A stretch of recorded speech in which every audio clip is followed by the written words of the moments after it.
स्वतंत्रता सेनानी नानकाजी के जीवन से ले प्रेरणा। चांदना समिति को सौंपा स्मारक पाक का पट्टा, 25 लाख से विकास कार्य के लिए की घोषणा। बूंदी जिले के तालेड़ा उपखंड के बरड़ क्षेत्र के नायक स्वतंत्रता सेनानी नानक जी भील की पुण्यतिथि के अवसर पर मंगलवार को डाबी में अमर शहीद नानक भील स्मारक पर कार्यक्रम आयोजित किया गया। इस अवसर पर खेल राज्य मंत्री अशोक चांदना ने कहा कि राज्य सरकार प्रदेशवासियों की सेवा में निरंतर तत्पर है। प्रदेश के चहुमुखी विकास और हर वर्ग को राहत देने के लिए सरकार लगातार कार्य कर रही है। चांदना मंगलवार को डाबी में अमर शहीद नानक भील की पुण्यतिथि पर आयोजित आदिवासी विकास मेले में आमजन को संबोधित कर रहे थे। उन्होंने भील विकास समिति के पदाधिकारियों को अमर शहीद नानक भील स्मारक पाक का पट्टा प्रदान किया। साथ ही शैक्षिकी सुविधाओं के विस्तार के लिए 25 लाख रुपए देने की घोषणा भी की। कार्यक्रम में जिला प्रमुख चंद्रावती कंवर, पूर्व विधायक सीएल प्रेमी, पीसीसी सचिव संदीप पुरोहित, अमर शहीद नानक भील सेवा समिति अध्यक्ष रतनलाल भील, उपाध्यक्ष प्रभुलाल भील, कोषाध्यक्ष शंकर भील, सरपंच डाबी देवबाई भील, पंचायत समिति सदस्य राजूलाल भील, पूर्व सरपंच रामनिवास गुर्जर, पूर्व सरपंच गोपालपुरा देवलाल गुर्जर, सरपंच लोईचा रामरतन भील, सुरेश मीना सरपंच संघ अध्यक्ष, राधेश्याम मीना मेजर सरपंच, युवराज राठौर पंचायत समिति सदस्य, आशुतोष शर्मा, प्रेम चौधरी, भूपेंद्र चौधरी, जनप्रतिनिधि एवं बड़ी संख्या में ग्रामीणजन मौजूद रहे।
स्वागत के लिए मैं आदिवासी समाज नानक जी भील अमर शहीद सेवा समिति के अध्यक्ष रतन जी भील से निवेदन करूंगा कि वो मंच पर आए और स्वागत करें।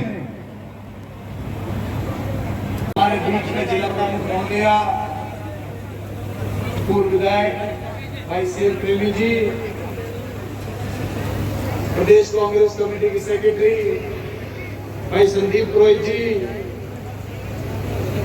सरपंच साहब रामनिवास जी, समिति के अध्यक्ष जी, समिति के सब मेंबर, बरड़ क्षेत्र के सब सरपंचगण और गणमान्य लोग और इस बरड़ क्षेत्र के समस्त जनता जनार्दन,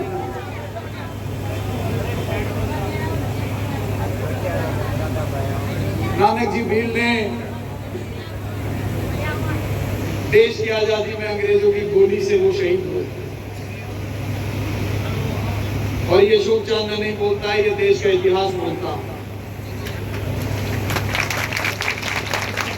और भील समाज का मैं तो समझता हूं कि भील समाज का शहादत केवल अंग्रेजों के समय से नहीं, बल्कि जब रियासत कालीन युद्ध हुआ करते थे तब के भी उल्लेख किताबों के अंदर हैं कि जिसमें भील समाज के लोगों ने बड़ी बड़ी शहादत दी। मैं समझता हूं कि नानक जी भील के माध्यम से ये समस्त समाज के लिए एक गौरव की बात है कि 36 कौम और सभी धर्मों के लोग इस शहादत को बड़े उत्साह के साथ मनाते हैं।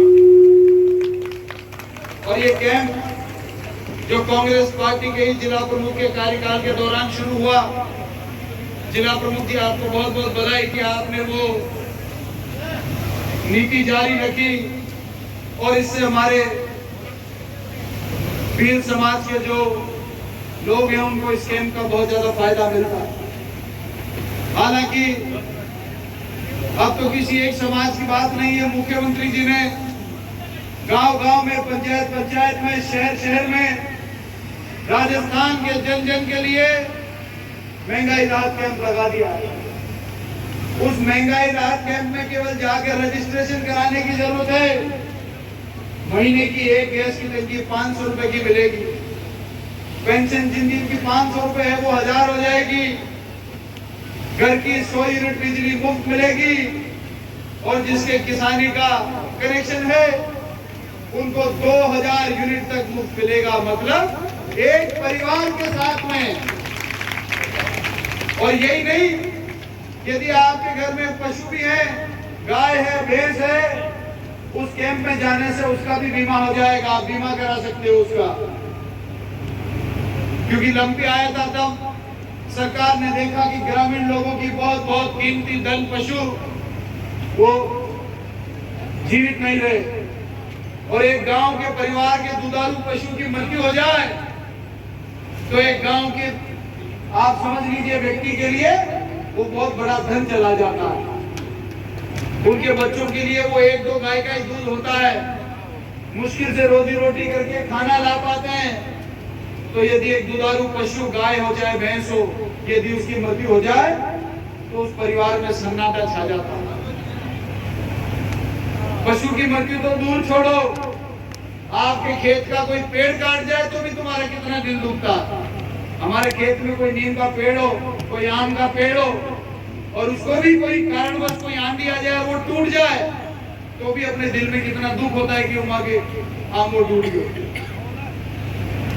तो ऐसे में उस परिवार की दुख की क्षति तो राजस्थान सरकार नहीं कर सकती, लेकिन अशोक गहलोत जी ने यह व्यवस्था कर दी कि आपके पशुओं का इंश्योरेंस हो जाए और जब किसी के दुधारू पशु की मृत्यु हो जाए तो उसको 40,000 रुपए तक मुआवजा मिले। ये महंगाई राहत कैंप के माध्यम से मिलेगा।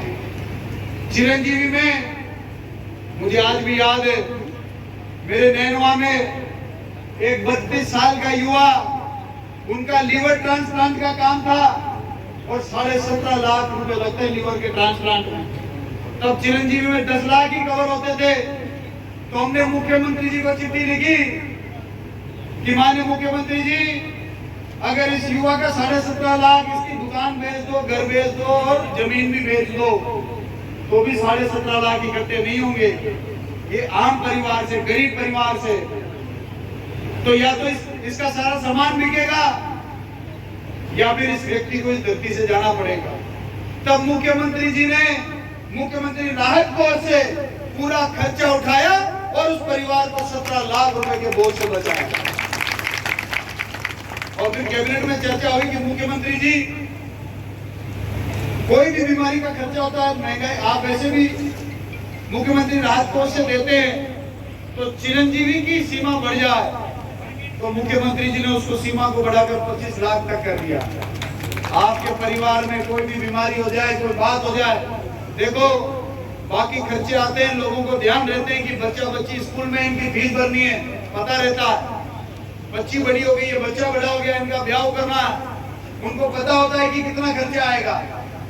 लेकिन जिस दिन बीमारी घर में आती है तो ना तो व्यक्ति तैयार रहता है उस खर्चे के लिए, और बीमारी कितना खर्चा लेकर आ रही है उसकी भी कोई लिमिट नहीं है, कब बीमारी बिगड़ जाए, कितना खर्चा लग जाए, तो वो हर परिवार को तोड़ देती है, उसकी आर्थिक स्थिति से तोड़ देती है, उसकी 2, 5, 10 साल की बचत जो भी कोई 2-4 लाख रुपए वो पूरी खा जाती है। और अपने परिवार के व्यक्ति को बचाने के लिए तो इंसान जमीन भी बेच देता, दुकान भी बेच देता। लेकिन आज आपके परिवारों के लिए, राजस्थान के जन के, केवल गरीब व्यक्ति के लिए नहीं, अमीर व्यक्ति के लिए भी, शहर के व्यक्ति के लिए भी सबका 25 लाख रुपए तक का इंश्योरेंस माननीय मुख्यमंत्री जी ने कर दिया।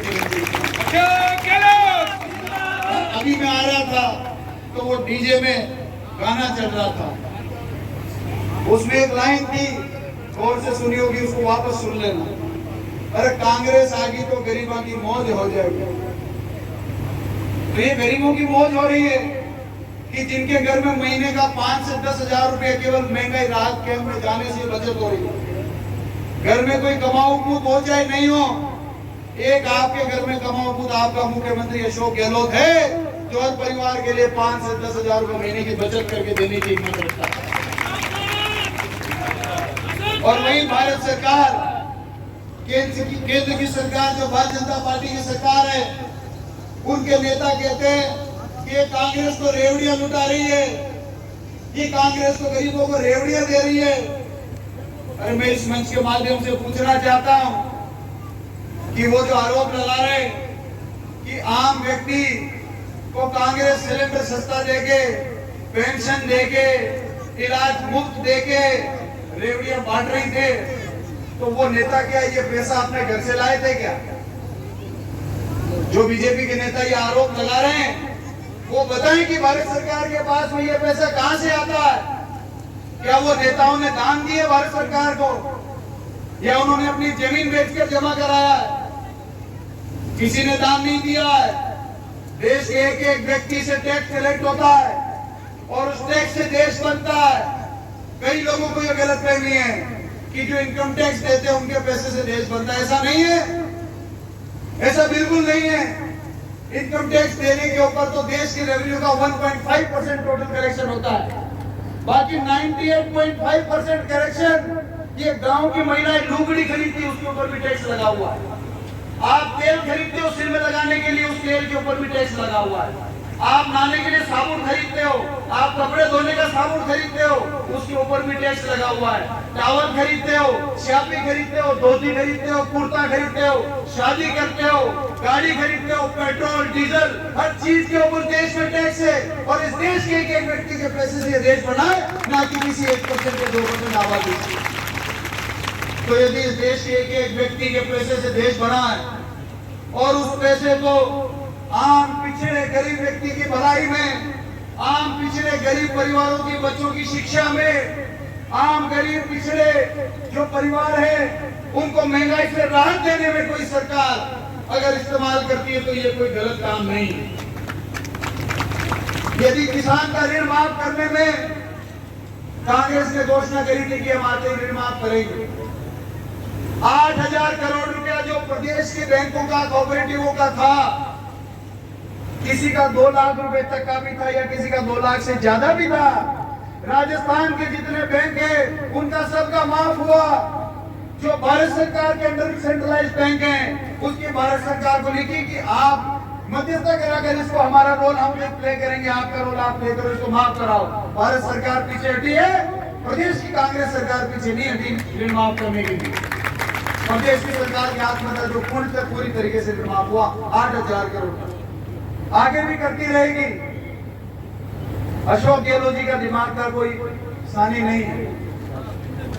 जब देश में 1 रुपए किलो गेहूं मिलने लगा तो लोगों ने कहा रेवड़ी बांट रहे हैं। अरे रेवड़ी नहीं बांट रहे हैं, कोई गरीब व्यक्ति का बच्चा है जिसके घर में आदमी शराबी है, कमाता है, जो शराब में उड़ा कर आता है, अगर उसकी औलाद रात को भूखी सोती है तो ये सरकार की जिम्मेदारी है कि उस परिवार के बच्चे तक खाना पहुंचाए, उसको 1 रुपया किलो में गेहूं पहुंचाए। ये सरकार की जिम्मेदारी है। हम रेवड़ियां नहीं बांट रहे, हम अपनी जिम्मेदारी निभा रहे हैं। ये पैसा गरीब जनता का है, क्योंकि वो व्यक्ति जो शराब पी रहा है वो शराब पर भी टैक्स दे रहा है, तो उसका टैक्स जितना तो कम से कम उसके बच्चों तक पहुंच जाए। ये कोई गलत बात नहीं है। जब नरेगा चालू हुई तो बहुत लोगों ने कहा अरे नरेगा में तो फोकट का ही ले रहा थे, हर कोई था का ले रहा थे, को वहां का खुद गई थे वही खुद ले रहे थे।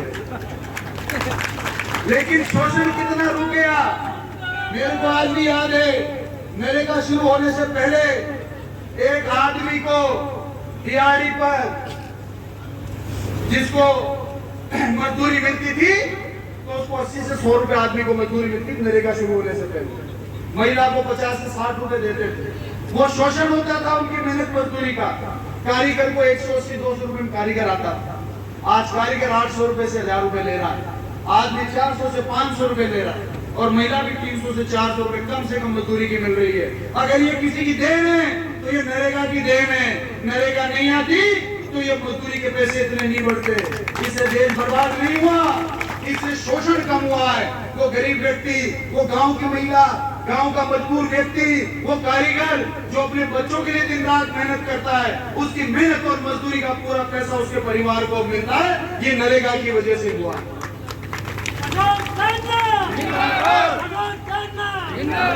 कई बार लोग ये बात कर देते हैं और 60 साल में कांग्रेस में काहे करेंगे। अरे मैंने तो यह बताओ 60 साल में जो भी करे जो कांग्रेस ने तो करियो।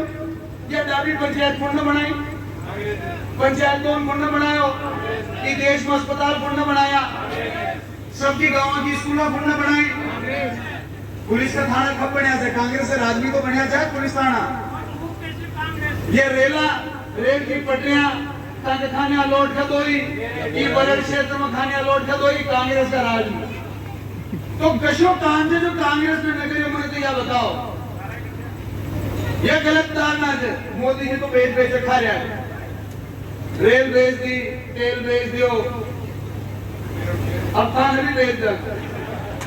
वहां को बस चाले, अगर वहां को बस चाले बोली लाग जाओ तो आप भी बेच दो। वहां का आगे पाचे कोई चाहिए कहीं बगड़ भी गए तो तेल उधार चाल जाएगा। भाई चिंता तो व्यक्ति को जिन्हें परिवार पालना जी का बाप दादा को आगे भी सोचना भाई आप कोई कुकर्म कर चालना तो आपने औलाद में वो फल खानी पड़ेगा। कोई व्यक्ति अगर मान सम्मान इस समाज में कमार जाओगे तो की औलाद में मान सम्मान समाज वैसे का फलान जी पटेल जी को बैठो थे आप इनको मान सम्मान करवाए थे। और कोई आदमी गलत काम कर जाओ उनका भी काटो की औलाद भी बागे, अरे फलाने को फलाने के नेड़ा मत बैठाओ इन्हें कणा जाए लखन करो। तो यहाँ का आगे पाछे कोई को ना, ये तो देख रहे थे कि जीता जी मरूर बाटी का और मौज करो और बाकी आगे दिल जाने का जान के औलादों की जब सोचा। आज की तारीख में पार्लियामेंट को आंकड़ों से जो पढ़े लिखा युवा है वो पार्लियामेंट के लिए भारत सरकार में आरटीआई लगाओ कि पिछला 9 साल मोदी जी का राज में कितना लोग भारत की नागरिकता कितना लोगों ने छोड़ दी। 10 लाख लोग से भी बेरोजगारी क्यों हो रही है, फीसों घटी क्यों, डाबी वाला ही पेड़ होगा कांग्रेस के राजमतांग पास कितना नोट रहता राजकारी में गंडो देगा। तो 10 साल में तो दुना में चाहिए था, आधा ही रह गया। मेरे आओ तो टांगे हिसाब फाड़ लिया था समझ गया। तो कुल मिला और वो 10 लाख जो भारत में छोड़ गया और वह भारत की नागरिकता छोड़ गया, वो 100 करोड़ से लेकर 10,000 करोड़ तक का मालिक था। जहाँ दूसरा देशों की नागरिकता मिली वो लाखों करोड़ रुपया भारत को ले गया, दूसरा देशों में इंडस्ट्रीज लगाई। क्यों नोटबंदी जीएसटी लगे बाद में या परसेप्शन बन गया पता ना 5-7 साल तो भारत में तो मंदी रहेगी, तो 5-7 साल को इंतजार घूमने दे, वो तो छोड़ गया देश, दूसरा देश में इंतजार फैक्ट्री लगा ली, वहां का लोगों को रोजगार मिल रही। और तो बात लंबी से बात खत्म न हो, लेकिन कम से कम आप लोगों ने यह बता दो माँ की जिम्मेदारी बने, आप लोग माँ को स्वागत करो, सम्मान करो, तो आप लोग माँ से यह भी उम्मीद करो जो कब मैं सिस्टम में काम करा, और जो भी भविष्य की परिस्थितियां और जो हमारे बीत रही है, मैं थोड़ी सरकार मौका की वजह से थोड़ी ऊंची पेड़ी पर खड़ा ऊंचाई से दूर है ठीक है, मैं थाने बता रहे थे दूर है तो भाई मान लो देख लीजिए साथियों, हमारे तहसील निर्णयों में जिम्मेदारी मिली, हमारी दोनों तहसील मंत्री बने जाता है, एक सरकारी कॉलेज में कोई नहीं, आज 7 सरकारी कॉलेज आप काम चाह रहे हो, 7 सरकारी। पिछला 5 सालों में इंदौर निर्णय विधानसभा के अंदर 600 करोड़ की सड़कों को काम चाह रहे थे, 600 करोड़ की सड़क, और बीच में बढ़ता बहुत लोग मस्त मिले तो पानी की समस्या, वहां पे 1000 करोड़ की चंबल पाइपलाइन घर घर में टूटी को लगी चंबल का पानी की, 1000 करोड़ को काम चाल रहा।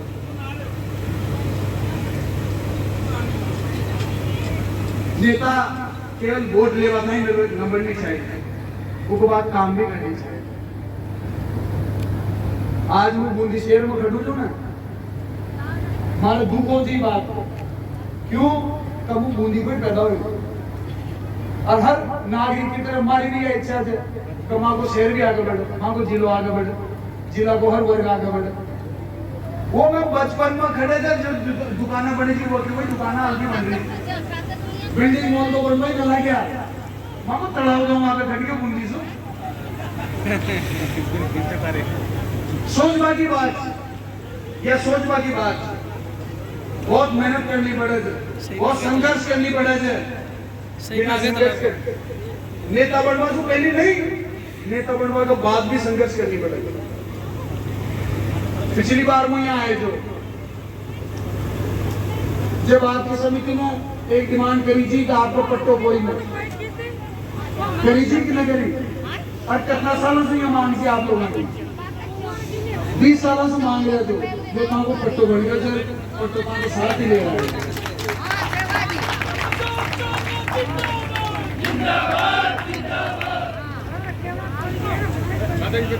बैठ जाओ। 20 साल से आदिवासी डेन समाज का लोग क्या मांग कर रहे थे,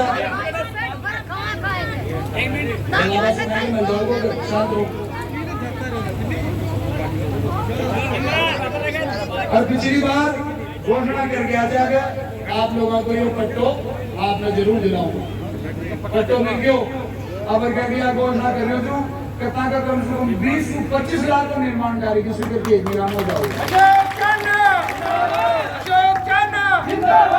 ताकि भील समाज का बच्चा और बच्चियां पढ़े, शिक्षा में लगाऊंगा आप, चाहे आपकी संस्था में लाइब्रेरी बनाए, चाहे सामुदायिक भवन बना, चाहे कमरा बना, लेकिन शिक्षा में लगाना, बिना शिक्षा आपको समाज आगे ना बढ़ सकते। प्रण संकल्प लेनी पड़ेगा कि आपका बच्चा और बच्चियां पढ़ाओ, जब पढ़ाओगा तभी तो वो आरक्षण को फायदा लगा, ना तो बाबा भीमराव अम्बेडकर साहब ने तो आरक्षण की प्रणाली बनाई, समाज का हर वर्ग का आगे बढ़ा उनको फायदा कैसे लगा, शिक्षा में आगे बढ़ो, शिक्षा में आगे बढ़ेगा तो आरक्षण की प्रणाली को सही फायदा ले पाओगे। साथियों, मैं आप सब लोगों ने बहुत बहुत शुभकामना दूं और बहुत बहुत धन्यवाद दूं कि आप लोगों ने को आज अभूतपूर्व दिन मैं कभी भी भूलूं कोई, और कई बार कहीं से कि कोई बड़ा नेता कहते दूसरा इलाका में चल जाओ तो ये बात चाल बला जाओ कहते चुनाव कर रहे तो मैं साफ के मार गए चुनाव की चावल गई, हमारा बढ़िया इंडोरी लेना शानदार इलाकों में वहां से चुनाव लड़ूंगा ताकि तो सेवा फ्री नहीं करता हूँ, क्योंकि मैं यह मानू छू कि एक मंत्री होगा के नाते हमारी पूरा जिला की जिम्मेदारी है, तो आगे आने वाला समय में बूंदी विधानसभा की सेवा इंडोरी के साथ बराबर करेगा। आप सब लोगों ने आज के कार्यक्रम की शुभकामना और बहुत बहुत बधाई। दौरान जब देश पर अंग्रेजों का राज था उस समय एक किसान आंदोलन अंग्रेजों के खिलाफ बिजुलिया के अंदर एक बहुत बड़ा किसान आंदोलन हुआ था। शहीद नानक जी भील उस आंदोलन के अंदर सक्रिय भूमिका के अंदर इस क्षेत्र से लीड किया था उन्होंने। और एक प्रदर्शन के दौरान जब वो प्रदर्शन कर रहे थे अंग्रेजों के खिलाफ, तो फायरिंग के अंदर गोली लगने से अपने अमर शहीद नानक जी भील शहीद हो गए। और तब से लेके आज तक ये पूरा बरड़ क्षेत्र शहीद नानक जी भील को अपने स्वाभिमान का प्रतीक मानता है। आदिवासी समाज शुरू से ही महाराणा प्रताप के समय से ही हम लोग देखते हैं, पढ़ते हैं किताबों में, हिस्ट्री को देखते हैं कि आदिवासी समाज ने शुरू से अन्याय के खिलाफ और देश के रक्षा के लिए हमेशा लड़ाई लड़ी है। और ये जज्बा आदिवासियों में शुरू से देखने को मिला है। और हमारे जो शहीद अमर नानक जी भील है वो भी उसी कड़ी के एक मोती हैं। अमर शहीद नानक भील जी का जन्म बरड़ क्षेत्र के धनेश्वर गांव में आज से लगभग 125 वर्ष पूर्व हुआ था। और नानक जी भील शुरू से ही क्रांतिकारी विचारों के धनी थे और आदिवासी समाज से वो आते थे। उन्होंने अंग्रेज़ों के खिलाफ और जो रियासत थी राजा महाराजाओं के, उनके खिलाफ जो अत्याचार वो लोग करते थे उनके खिलाफ उन्होंने लड़ाइयाँ लड़ी। गांव-गांव में झंडा गीत के माध्यम से उन्होंने प्रचार प्रसार किया और लोगों को जागरूक किया। और स्वतंत्रता सेनानी जो थे बड़े बड़े, उनसे उनका संपर्क हुआ और उसी संपर्क से वो इधर बरड़ में बहुत आगे बढ़े और उन्होंने जगह जगह प्रदर्शन करके लोगों को जागरूक किया और इन अन्याय के खिलाफ लड़ने के लिए मजबूत किया। इसी प्रदर्शन के दौरान डाबी में आज ही के दिन 13 जून 1972 को अमर शहीद नानक जी भील का अंग्रेज़ों की पुलिस ने गोली मार करके ख़त्म कर दिया। और वो तभी से आज बरड़ क्षेत्र के लोग उनको एक देवता की तरह पूजते हैं और उनके विचारों को लेकर के आज भी आदिवासी समाज जिंदा है।